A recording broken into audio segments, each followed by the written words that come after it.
the world's writers will walk through those gates, and if you hang around, you get a chance to talk to them.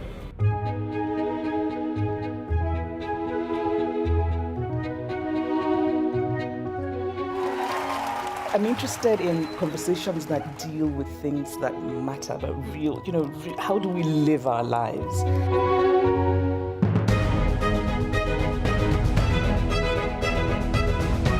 First of all, make climate change personal in your life. The second step is get angry and get active. And the third step, and believe it or not, I think this is the most important.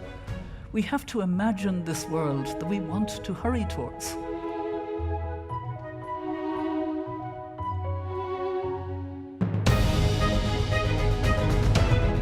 It's about kindness is looking at people as people and not as I voted this, I do this, whatever it is. There are some people we will never get along with, but most of us are a complex mass of different things.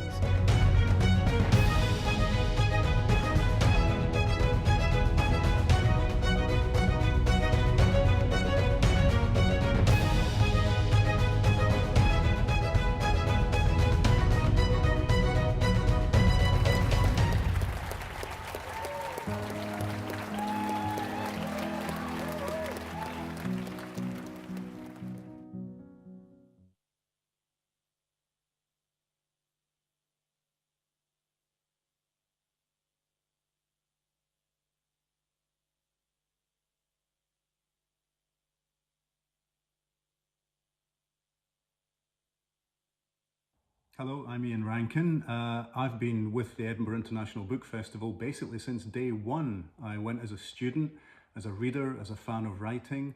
Later on, I was invited to go as an author, which was a thrill. And it's a spectacular experience. It's a meeting of minds. It's a way to open your mind to new experiences, to new ideas, nuanced debate, entertainment, something for every age group. And that's what keeps me going back year after year after year. Long may it continue.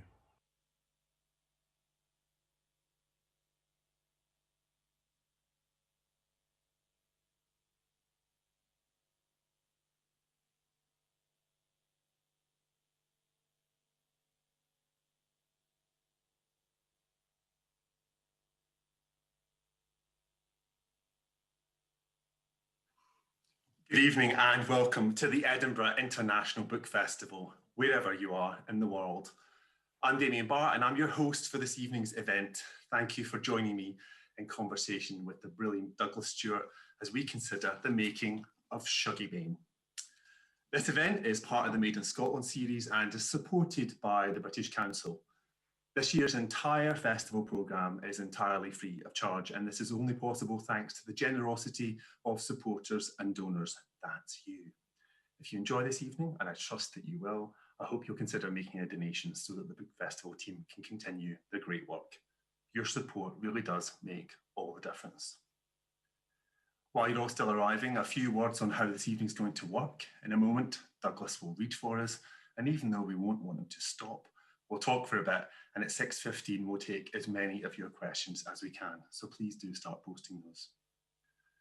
Tonight's book is all about Glasgow, Mother Glasgow, her incredible people, her unique charms and particular problems. So we will be offering simultaneous translation for people in Edinburgh.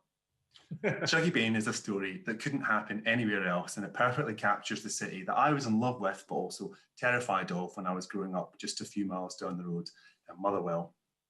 Shuggie Bain is a wee boy growing up in 1980s Glasgow, and his world is Agnes Bain, his glamorous, calamitous mother, who's slowly, ever so slowly, drinking herself to death. Basically, she's Liz Taylor by way of the Barras. Shuggie tries to save her and find himself in a city that is both bleak and dazzling. This novel will break your heart, only to make it bigger and stronger and more generous. It's hard to believe that this is Douglas Stuart's first novel. It is nothing short of incredible. The language, the characterisation, the world. It is, in a word, gallus, or in 3 words, pure dead brilliant. And it deserves all the praise that it's getting and to be right at the top of that Booker list. Douglas was born and brought up in Pollock, but has lived in New York for 20 years, and that's where he joins us from now. Hello, Douglas. Hello, Damian. It's good to see you again. And you, how are you? I'm very well. I've been dreaming about being in Edinburgh ever since I think I put pen to paper. So this is huge for me. Thank you. Oh, it's an absolute delight to have you here. And this event was booked months and months and months ago when we thought we would be mincing around Charlotte Square together, and we're not. This is the closest we'll get to it. There might even have been a digestif at CC Bloom's. I could have seen that in our future. Absolutely.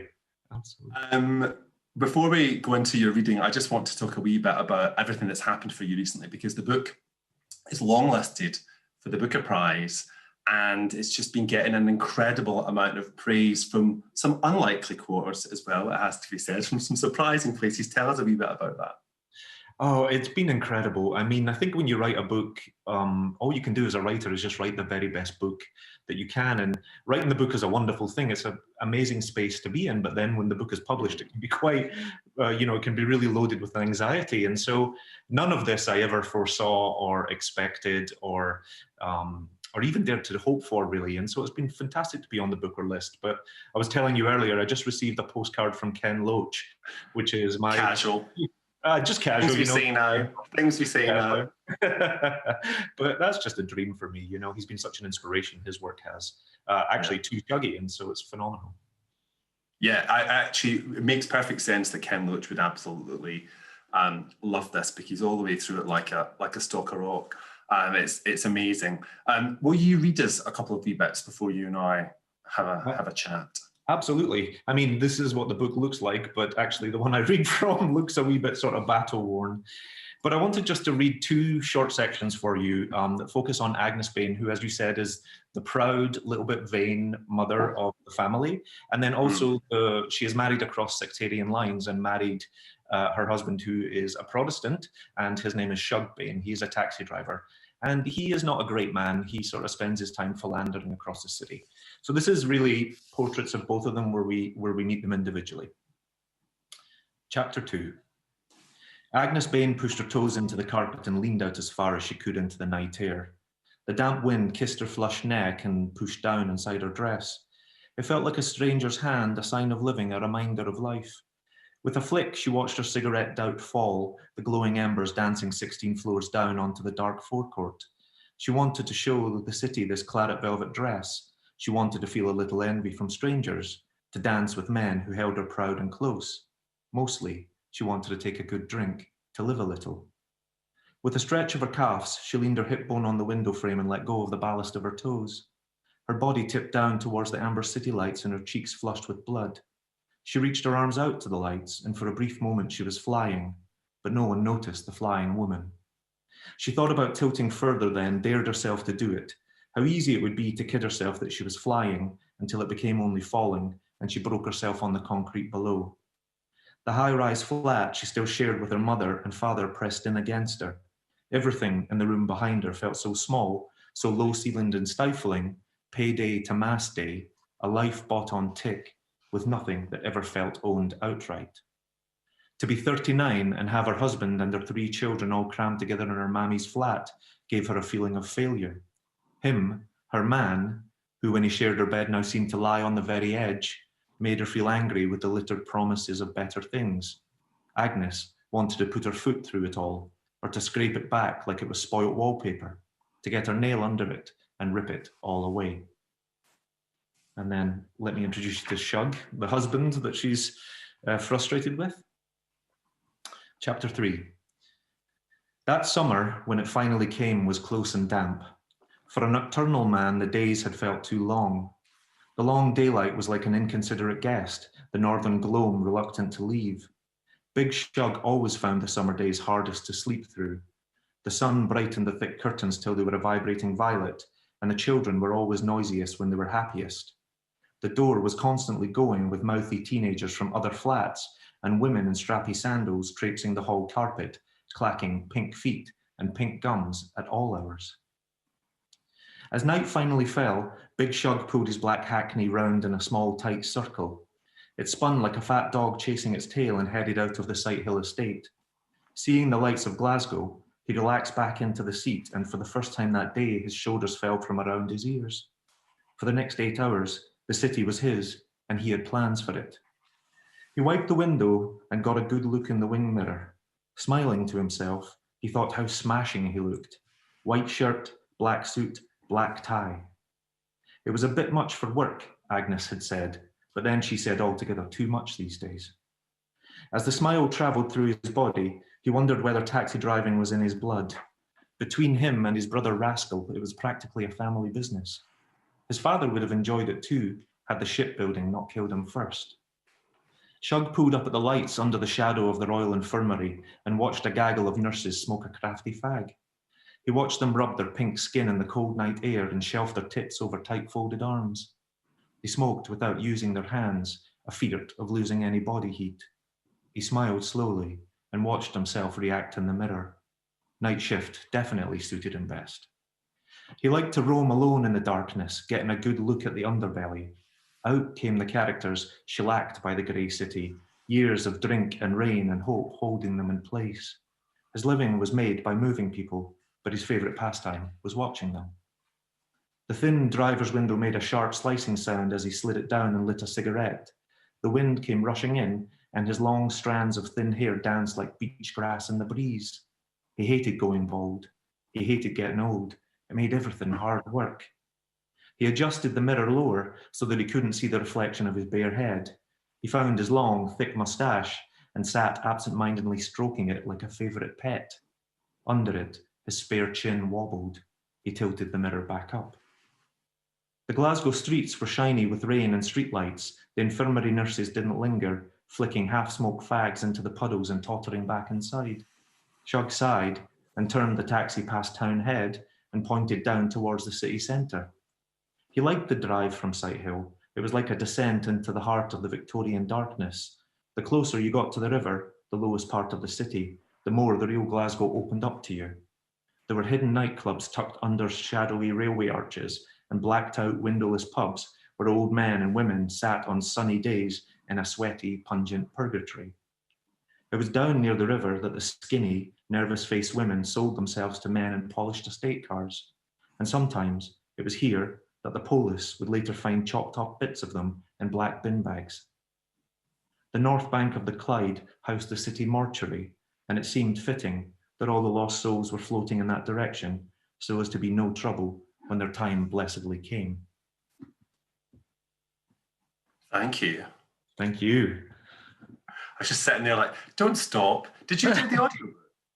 I didn't do the audiobook, no. I mean, there's so many characters in such Glaswegian patter that I think it really takes a voice actor. But it's done by an amazing voice actor called Angus King. I'm going to be checking that out. It is wonderful to hear it in your own words. And that description of Shug driving through the city, it reminds me of the start of a novel called The Thousand Autumns of Jacob de Zoet by David Mitchell, where this gull flies in and we get a view of the city and it just unfolds so poetically. And the city, of course, far from being a setting in the novel, really is a character, and we'll come on to talk about that. But let's start with Agnes, who you read to us about first. When I finished the book, I thought to myself, it should have called it Agnes Bain. She's the sort of sun around which everybody else is a sort of distant planet compared to her. She really is at the centre of the book, isn't she? Yeah, she really is. And I think that's a fair sort of call out, because actually Agnes is the beating heart of it, I think. But in many ways, because the book is looking at sort of poverty and how poverty crushes people, the hope in those cycles is always for children, that children will have a slightly better life for you, that even if you can't sort of make it in your circumstances, your children will have a better life. That's often what keeps us going. And so Shuggie, for me, is the hope of the book, you know, after everything he lives through and everything he goes through, not only with his mother, but just sort of being an effeminate young boy in the city. He is, I hope, the glimmer of hope. Yes, he very much is. But I mean, Agnes is a woman who has hope. She certainly has ambitions. She wants to go into a better class of AA, to be around a better class of alcoholic when she eventually gets herself there. But she reminded me of a lot of the women that I knew growing up who had absolutely nothing. You know, they did not have, two brass pennies, but they made it look like everything, or their ambition was to make it look like everything. And I often was thinking about Agnes, and if she was a woman who didn't have ambition, there would be no drama there. There would be no there would be no tragedy there. She has got hopes, and she does have hopes for her children as well, doesn't she? She does. And actually, I think some of the sadness of the book comes from sort of how realistic her hopes are, how small her wants are. I mean, she is a woman that wants to be able to provide for her family, to be in love with her husband. She wants to look her absolute best in the way that we all do, you know, even when things are sort of crumbling on the inside. We want to put on a very brave face for the world. That's a very true thing across all time, I think. But she also wants a sort of she's living with her mother and father and her husband and their 3 children in the Sighthill Flats in the middle of the city, which is no longer because they've been torn down. And Agnes just really wants a front door of her own. She wants a home of her own to be with her husband and her children. And so those are just very realistic wants. And it's kind of quite crushing when she doesn't get all of those, you know, because they seem very ordinary things. But I think I've seen so much of that in my life, Damian, and that is often, you know, how it is. Yeah, she wants basic security. She wants comfort and warmth, and she also wants her husband to stop shagging everybody else in Glasgow when he's out on the night shift. I mean, she wants fidelity and comfort, doesn't she? She's not getting fidelity from him, though. She's not. And I mean, and part of that is quite a sad thing to talk about in a way, because it was certainly the sort of the trust that I saw my own mother put in to the men in her life. You know, we live in a time now where there's so much more increased equality, perhaps not through all the classes, but certainly there is. And whereas women of my own mother's and my mother's friends' generation really saw sort of investing in a marriage as a way, is what they were going to do in life. You know, they left their own mothers and fathers quite young. My mother didn't continue with her education. She sort of thought if she married a man and then built a house and built a life around that, then that was enough. That is life. That's a great life.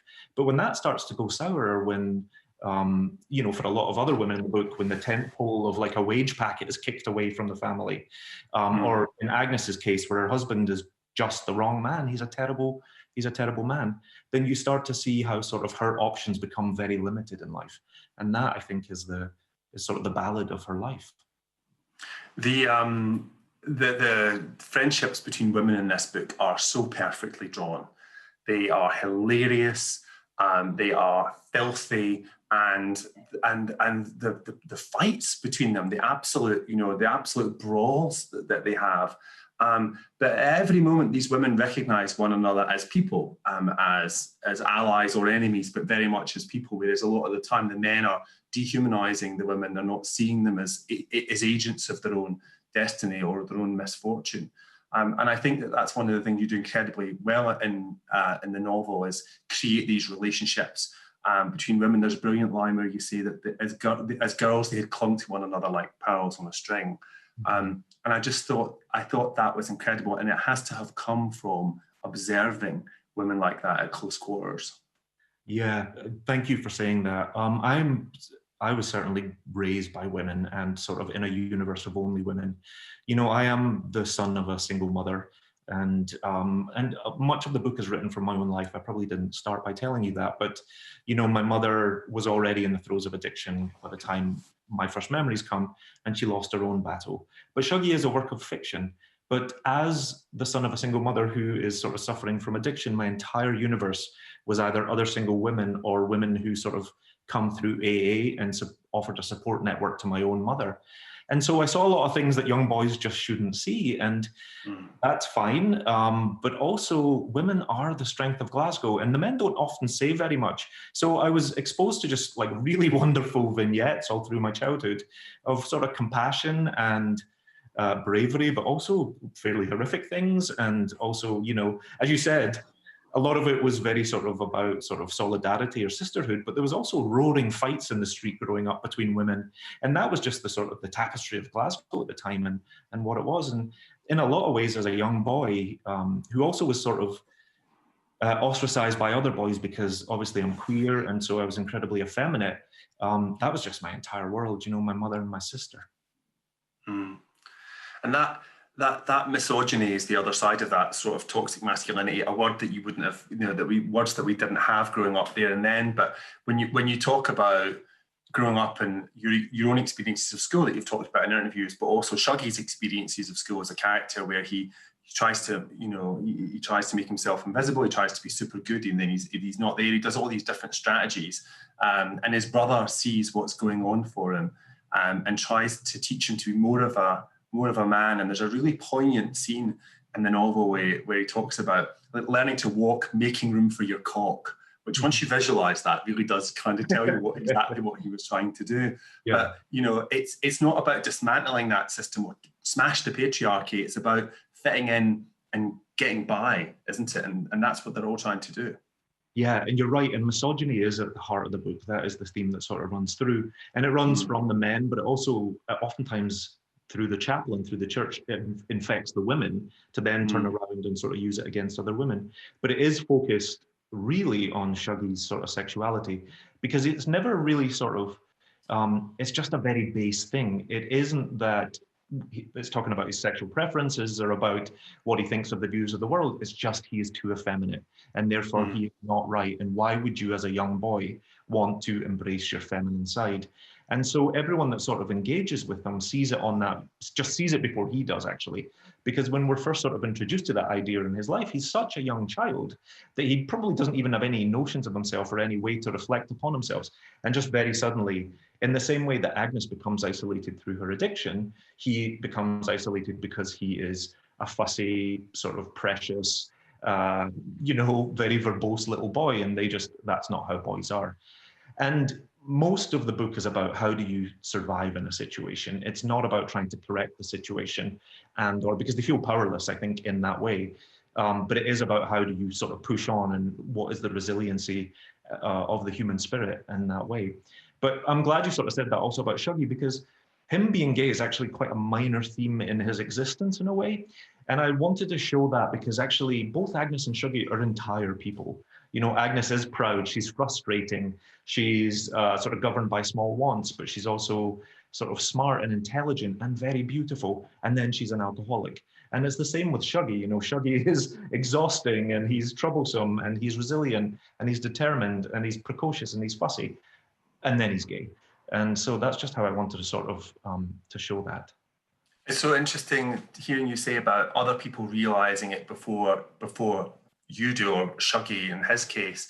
There's a chilling line that comes up lots of times for Shuggie, which is where adults, both men and women, glimpse this wee boy and say, you want to fix that. You need to sort that out. Yeah. And nobody ever really questions it. Everybody's sort of complicit in it in the way that they're complicit and expect domestic violence. Mm-hmm. It's just a kind of, as you say, part of this tapestry. And Shuggie, in a way, is the last to realise who he is. Yeah. Yeah, and that's right. I found my own sort of like childhood in a way, because I think we were so poor, was all about conformity. But it was about conformity for everybody. Fathers all made the same wage and worked the same sort of jobs, and we all lived in council houses that looked kind of the same, and we all went to the same school. And so men were never really allowed to be any different or express anything around that, which also meant women weren't allowed to do that, and certainly sons were never allowed to do that. And so for Shuggie and Agnes too, I mean, Agnes actually is rebelling against conformity, because even though the village or the mining town knows that she is disintegrating on the inside, she has the audacity to present herself to the world as being better than the world. And that infuriates people around her. And in a funny way, it infuriates people about Shuggie too, because they understand he's the son of a woman who's sort of disintegrating, but he also sort of has these airs and graces that he's been infected with by his mother, and part of that's probably my own childhood coming through. When your mother is probably a relentless snob, you get a wee bit of that, so... but it's about conformity, I think. It's interesting you used the word snob. I was thinking about that as you were talking, that it's more about a refusal to take on shame, or to a desire to resist the kind of what Agnes sees as the dirtiness of poverty, and that's why she's there in her mohair, and why he's done up like Liberace, as one of the neighbours say. It's a defiance, and that's one of the things that makes them both really, really attractive characters to me. It's the way Agnes refuses to be ground down, or like the other people, you know, they're not making an effort, and she's making an effort by what she wears. That's really important as well. I think in terms of your other career, of course, which is the career that you came to from being a writer, which is working in fashion, you pay really close attention to the clothes that everybody wears in these books, particularly Agnes. She's got some great outfits. Yeah, thank you. I think, yeah, I mean, I'd always wanted, you're right that it's a refusal of shame and and that's what rankles people around them. But of course, they're exactly like the people around them, because it's not just a portrait of this one family who are going through a tough time when everyone else is flourishing. It was looking at a time when the working class and the families that I grew up with on housing schemes were struggling under like 33% unemployment. It was an enormously disruptive time, and families were falling apart and addiction was sweeping across the city. But then Agnes, as we say, has the nerve to like pretend like that's not happening to her and that she's rising above it like a queen. But I'd always wanted to be a writer since I was a young man, Damian, but between my own mother's addiction, between bullying at school, and just between sort of the deprivation in the area I grew up in, school was hard. And, you know, there was a lot of kids not having their needs met or just coming from difficult places. And so when it came to school, school was just a riot. And so by the time it came for me to make my choices and say that I wanted to be a writer, it just wasn't something that was seen for me, because my English is essentially an academic subject, and I just couldn't have followed the thread of academia like that through my high school experience. And so I went into visual arts. I was really fortunate, and, you know, to grow up in Scotland where the poorest kids have access to world-class educations, but I went into textiles, which was seen as sort of the intersection of art or creativity and manufacturing, right, for Scottish people. And so that was a great thing for me. But coming around to write Shuggie was about sort of realizing some furloughed dreams of mine and some like trying to get to where I was actually meant to be as a person in the universe. But my visual background, I hope, brings a sort of a uniqueness to Shuggie, because for a lot of the first time when I was starting to write the book, I just felt inferior or inadequate. Like I didn't come up through an MFA. I didn't have that education, and it took me a while to. That's a very American perspective. You can tell you've been living. You can tell I've been here. Yeah. Go to Iowa. I can't write a book. I didn't go to Iowa. I don't have a degree in English literature or Victorian studies or anything that often is very helpful in these times. But what I do have is a visual art education. And so, but when I unlocked that, I realized that maybe there would be a strength in that in my writing, and just tried to do the best that I personally could, I guess is the long way to say it. Well, I mean, I can close my eyes and I can see Agnes. There's so many details that you use to talk about how she appears. The brilliant bit where, you know, she has scratches on her shoes and she colours them in with a marker. The way that she does her hair, the way that the makeup goes on and doesn't ever seem to come off. You know, there are so many. It's not superficial. It's her armour. It's her way of facing the world and saying that I'm different. And I think it's really interesting that was a starting place for you as a visual writer, somebody who's coming from the visual arts into writing. Yeah, I think the thing about visual arts is you're always observing and you're always noticing. And those were the details that built a character. Like you want to notice the things that actually tell you something about the interior life of Agnes and Shuggie. And so that's what I sort of hope that I have done there. But also, I'd wanted to create as immersive a world as possible for the reader. And sometimes leaning on sort of visual or painting something for someone rather than telling them about it is the best way to do it. You know, I realized that I was sort of showing a lot of readers a glimpse into a world that the readers themselves might not be a part of or have access to. And if I was going to do that, I didn't want it to feel like people were allowed to come in and gawp at these people that I love, this world that I love. I wanted it to be an extended stay, and I wanted it to be as immersive as possible. And so I wanted to make sure that as a reader, the reading experience of the book sort of surrounded the person, if I could. Does that make sense? Yeah, no, it's an immersive experience. And I mean, so much of it was so familiar to me from my own childhood, but also distant because, you know, you were growing up and you were, as far as I was concerned, in the big city, and I was in a village, so you were very glamorous, and but it did feel immersive, and it does feel familiar, and it doesn't feel like, you know, poverty porn or, you know, like you're trying to translate this experience for people in a way that makes it palatable for them or that encompasses any kind of moral lesson. I was thinking about Garth Greenwell and how he was talking about how, he writes, he's not interested in making queer sex legible for a straight audience. And it made me think about you and your intentions as well, which of course is the way that you end up reaching out to lots of people, is by being so specific and so focused. You end up, having that universality. But it's unapologetic, and that's one of the many, many things that I love about it. Thank you. Sorry. Oh, no, I was just going to say, I've said this before, and I hope it doesn't sound glib, but I never had expectations for the book. And so when I wrote the book, I wrote it only for myself. And so when we talk about the gaze or who you think ultimately is going to read your book, I just didn't ever know it would ever see somebody else. And I think it was about 3 or 4 years before my husband even read it. And then it was 10 years before anyone other than my husband read it. And so part of it was feeling, I don't know if this is for me, and harboring a lot of sort of baggage from my childhood. But another part of it was just, I loved this world and I loved these characters, and I didn't have any need to let them go. I just wanted to be with them and write more about them. And one of the drafts of the book, I think I told you before, was 900 pages, single spaced. It was this is a monster. This is a trilogy almost in a way. And so I just wanted to be sort of a part of that. And so in writing about it, I never thought about somebody else's gaze or the middle class gaze or the English gaze. And so that I think is really true about the book. But the other thing that's been remarkable, Damian, is how I thought I was writing an incredibly specific story in terms of place and in time and in family. And the reaction to it and the amount of people who are able to connect with it has been both like so heartening and then also super disheartening, because it's a universal story. And I think so many people, so many kids, so many mothers, so many people just living in poverty. We saw the poor woman who died yesterday with her son next to her. I mean, that was horrific. Horrific, but it's there. It's at the end of our street.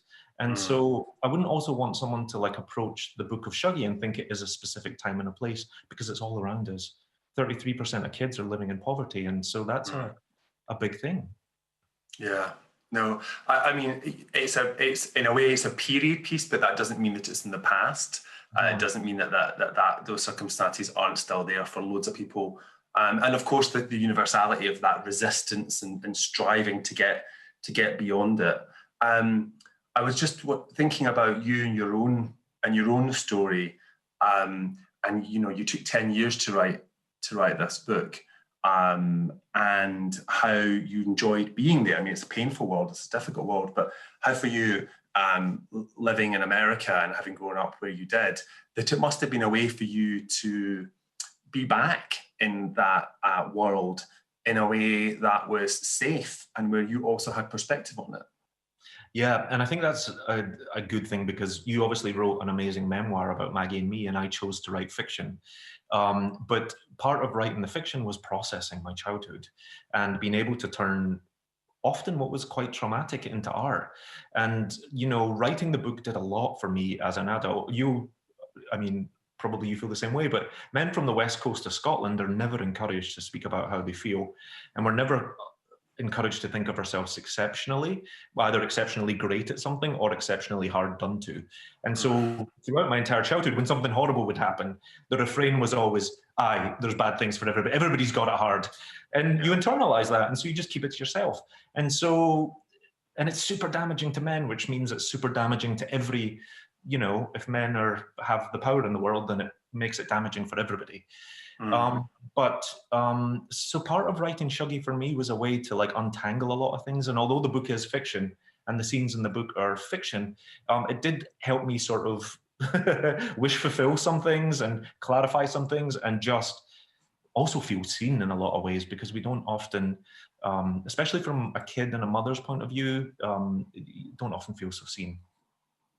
It's interesting that you used the veil of fiction to make yourself seen, and also unseen, right? I mean, it enables you to put stuff in the places where it maybe didn't start out. It enables you to hide stuff, to change things too. Is that why you chose fiction rather than the memoir? Or did you start out a memoir and go to a novel, or was it always a novel? You know, I never started out as a memoir, and I think there's a lot of reasons. You're right about sort of what you want to keep for yourself and what you want to unveil to the world. And I think that's a conversation about, you know, how much as a human being do we want to share and really put that out there for us. But funnily enough, when I sat down and I started writing Shuggie, very, very quickly, the characters rushed into the center of the book and pushed my own experience to the side. They dwarf me, and because of the sort of, you know, the sort of the scale of the book, I guess, or the sweep of it, it dwarfs my own experience as a wee boy growing up in Glasgow, like almost instantly, almost in the first couple of pages. And so I just let it do that. And so I understand poverty, I understand homophobia, I understand how exhausting it is to love a parent who's suffering with addiction, but I didn't understand all the rest of it because I didn't live through it. And so fiction, it was always fiction, I guess is a way to say it, because it dwarfs my experience.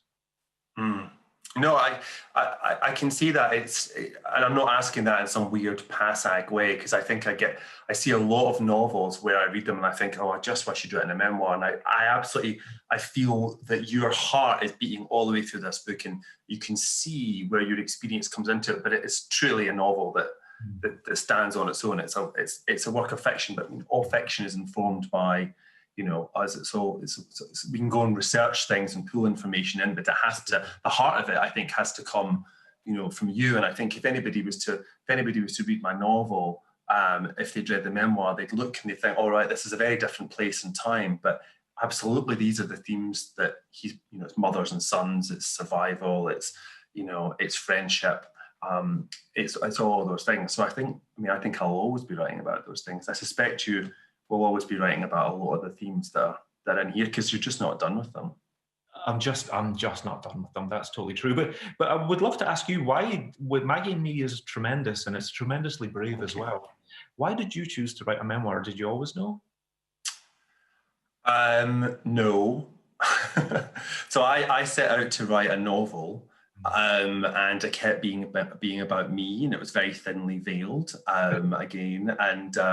And I thought, well, maybe if I write some true stuff, I will, you know, I'll get that out of the way, and then I can start to make stuff up. So, you know, I started writing down sort of scenes, and they were things that were very close to the surface. Even though they were a long way ago in time, what I found was when I started to write them, they felt very present. They felt, you know, it really made me realize just how much, you know, I might have had lots of therapy, I might have done lots of living, but actually that pain is just, it's just there. Those bruises might have faded, but that you can still feel the contact, you know? And so it felt very live when I started doing it. And it, although it took 7 years, I think part of the reason it took that amount of time for me, as it did for you, you know, you took 10 years with this, is that I can't hand on heart say that it was always a pleasure, you know, writing about terrible things that had been done to me, or that, you know, some of the things that I'd seen. But it was, I felt so alive, and I felt so present, and I felt so in it. And there was a satisfaction to going back to the past from the present and seeing it differently and understanding it. And also, I think I often say this to people when they're talking about memoirs, that it's not about remembering, it's about reliving. And that was sometimes really hard, to put myself back in a room with a man who wanted to kill me, for example. It was terrifying. I put off writing that for a long time. But also, I got up at the end of the day, shut my computer, and went back into my house, you know, where I live with my husband and my chickens. So it reaffirmed that I was all right, and it helped me process a lot. And it also changed a lot as well. I thought with memoir that I would be just recording or transcribing the past somehow.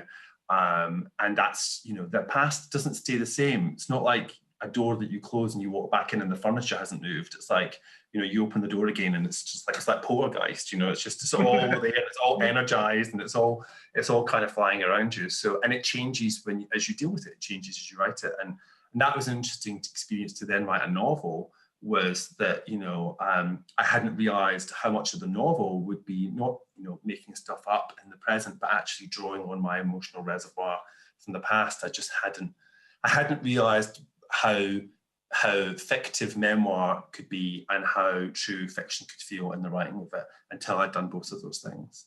Yeah. But yeah, I had to write a memoir because my granny, Mac, always said that, you had to tell the truth. And my mum did too. And I felt like this was a truth that I had to tell because I realised I was ashamed of a lot of stuff and still scared about a lot of stuff. And I wanted to kind of exercise myself, and I did. So congratulations. And grannies always know best. So listen to your granny. She absolutely does. Although it's interesting, I had to, she died before I could write it because she did also always say, don't wash your dirty laundry in public. So tell the truth, but not to everybody. Don't write a book about it. So I wondered how your mum would feel about the book that you've written. I think she would be. My mother's been my own mother. Your own mother. Yeah. My own mother has been dead for almost 30 years now. And so she's been gone a long time. And I was telling someone the other day that one of the things, our personal relationship was very inverted when I was a kid, because when you care for someone who's struggling with addiction, I was caring for the house, I was caring for her, I was caring for her body, I was caring for her mental health. And one of the things I used to do as a kid to sort of just stop my mother from spinning out of control was, if I saw she was drinking especially hard, I would try and sit her down in a chair, and I would maybe be 7 or 8, and I would get my school jotter out and I would say, let's just write your memoir. Let me just write this down for you and transcribe it. And she loved that because it was a way for her to express herself, and no one was listening to women like my mother, right? No one wants to hear it or see it or do any of that. And so it was a good way for us to bond, but it was also a way for me to keep her safe. And we never ever got past the dedication. We never did. And it could take hours. And the dedication was always to Elizabeth Taylor, who knows nothing about love, which for me, she was so, it's such a, what a statement to make for a working class Glaswegian woman to tell Elizabeth Taylor, you know nothing. And I'm about to tell you in this book. And of course, we never got further, but I think my mother would be relieved to have stories like hers heard. And I think she would be proud. And I'll never know, but I think she would be. I hope she would be. I'm sure she would be. It's a monument of love.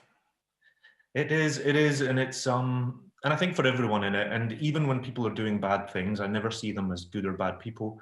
I just see it as a good or a bad time and people reacting in that way. And I don't think you could write a book that spans this much without love being at the core of it. But I always like love that's tested or love that's conflicted, and I think that's always the most interesting. And so I hope people see the love in the book. Oh, it's a book all about love, even and especially when love goes wrong or is denied or is misunderstood. It's absolutely a book that's just full of love to the very brim. I was wondering how the book had been received in America as a Scottish text and using lots of Scots words, because it's got lots of my favourites in there, like bism and Hoormeester and Hochin. I mean, of course, the people in Edinburgh who don't understand those words either, but, what did you think about when you were choosing to deploy Scots words or not? How did you find that balance of voice? I don't think I would ever write a book about Glasgow and about the people I love without fully embracing that, because I think it's one of the best facets of the city. It's so inventive and expressive and frank and poetic and blunt as hell. And that was one of the big pleasures of the book, is writing Glaswegian sort of dialogue, and also the sort of the gap between how Agnes presents herself very sort of with the fake Mulgai accent, and then how the people around her are just very real.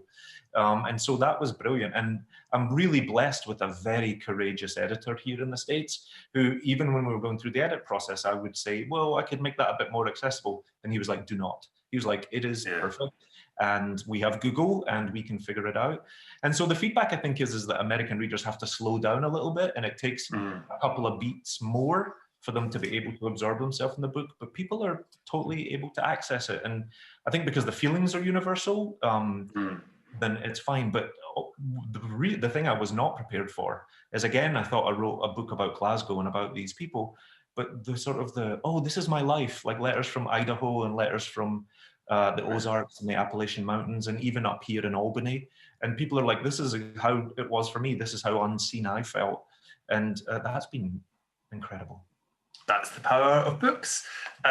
Tell me about this image that's on the jacket, because we were going to talk about it before, but we didn't get a chance. So tell us about it now. Yeah.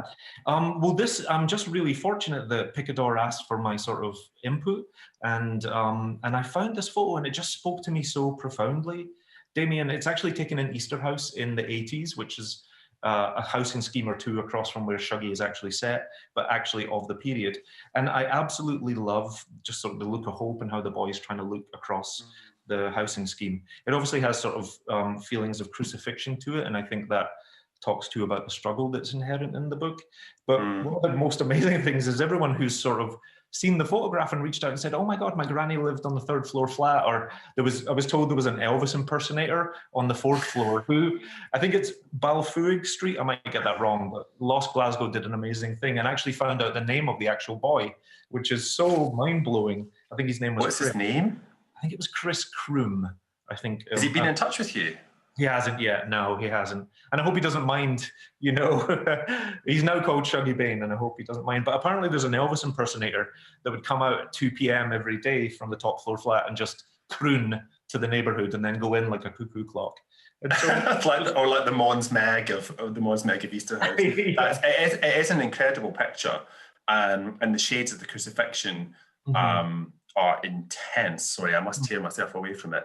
Makes me think about the sectarianism in the book, which again is part of the specificity of Glasgow in that place in time, although maybe still a bit now. I don't know as much, but you know, this idea that his dad is a proud, you know, slick, arrogant Protestant, and his mother's a Catholic, which makes him, which is what I am, which is, you know, half and half. It's also what I am. It's also exactly what I am. And so, I mean, sectarianism for me as a kid, and especially for anyone that's listening outside of Glasgow, for me, I don't think it's a part of Glasgow at every layer. I think it is a thing that centres around certain housing estates and certain classes, but it was very much a daily part of my life. And sometimes it was casual, and you know, we thought of it as banter, but you would think of it now in 2020 as absolutely horrific. But when my mum and dad got married, a lot of my mum's family didn't come to the wedding because it was such a horrific thing to marry someone outside of your religion. And of course, we're looking at huge divisions in the world now. And so it's insane for me to look back and think about how these white people who are actually quite identical could still find the most minute division between them. But sectarianism for me could be very casual at home. It could be aggression on the street. And then as I became older, we were organised into fighting gangs, you know, and we were expected to go over to Springburn and fight for our territory against the Catholics, which was insane because I was in a Protestant neighbourhood, but my mother was Catholic. And so just I think the futility of it is worth putting on the page. Yeah, my mum was Catholic and my dad's Protestant, and I was told by my mum, she said, if people ask what football team you support, say you support Motherwell. Just didn't help. It didn't help until Motherwell started to do well. But or to say I support my legs and my legs support me, and then you just get that would have been an even worse answer. That would get you even worse. But actually, one of the scenes that have stuck with a lot of readers from the book is at the beginning of the book where Catherine is coming out of work she's worked a Saturday, she's coming out into the Orange March. But then that sort of like pointlessness where the boys sort of gang up on her and are about to run a knife through her, I think. I don't think they're about to run a knife through her. And you wrote it. That was, and I was like, oh yeah, I mean, you know, the question about what football team to support is so tied to religion in Glasgow, and it could end in extreme violence if you answer it incorrectly. And so it must have been a terrifying time for the character of Catherine. I'm gonna go to questions from the people who are watching with us. This is a question from Callum. How do you think things would be different, if at all, for Shuggie if he was growing up in Glasgow today? Thanks, Callum. That's a great question. It is. Glasgow, of course, is a super cosmopolitan city that has actually a really vibrant gay community. And so I would hope that things would be hugely better for Shuggie today, but I'm not sure that progress always affects or comes to every social class at the exact same time. And so I'm not sure. I think if you're still poor, if you're still sort of, your entire universe is the wee few streets that you live on, I think those can be incredibly insulated and isolating places. So I think, and I write actually a little bit about this in my piece in the New Yorker, Found Wanting, because of course it's just about a gay boy looking for connection in a city. And so he turns to the personal ads on the back of pages of a paper because he can't find it on the streets around him. And so my hope is it would be much better for Shuggie today, but I don't think progress always hits every class at the same time. That's an incredible story for people who are watching. If they haven't found it in the New Yorker, just go onto their website. It's an astonishing piece of fiction, and to have your very first piece of fiction published in the New Yorker, not bad, but it really is very good. And that is also how I found, how I found my way onto Bennett's nightclub in Glasgow, which was through writing to people, adults, in the back of contact pages. Yeah, because there was no other way to make contact with that gay community or that gay world out there. How did you do it? I mean, I did it exactly the same way, and one of the saddest things that ever happened in my life, I think, is when I suddenly became sort of like 22 and 23, there was kids that I went to school with that would say, oh, I was gay too, and they would come and seek me out and find me. And like the loneliness of that, right, is because we were all so busy concealing ourselves and hiding and just trying not to get your face kicked in, I guess. That it's such a lonely place, and they were literally, a class away or a couple of desks away. And so that broke my heart when that happened. I think it was meant to be a happy thing, but actually it made me feel sadder. And so also just sort of like going to a nightclub by yourself at 16 and not knowing people was such an act of bravery that I couldn't quite do because I was also quite a lonely kid. So my entire gay experience as a young man was writing these big Jane Eyre letters to men, and it's incredibly naive and really sweet now when you think about Grindr or Tinder or dating apps and how men meet each other. But I was like writing these huge letters to people, all over the world, and it was great for me. When you were writing those letters, were you still at home when you were writing those letters? Were you not afraid of the letters being intercepted? Well, after my mother died, I lived on my own. So when I was still in high school, I lived with my brother for a couple of years, which was amazing. He kept me on the rails.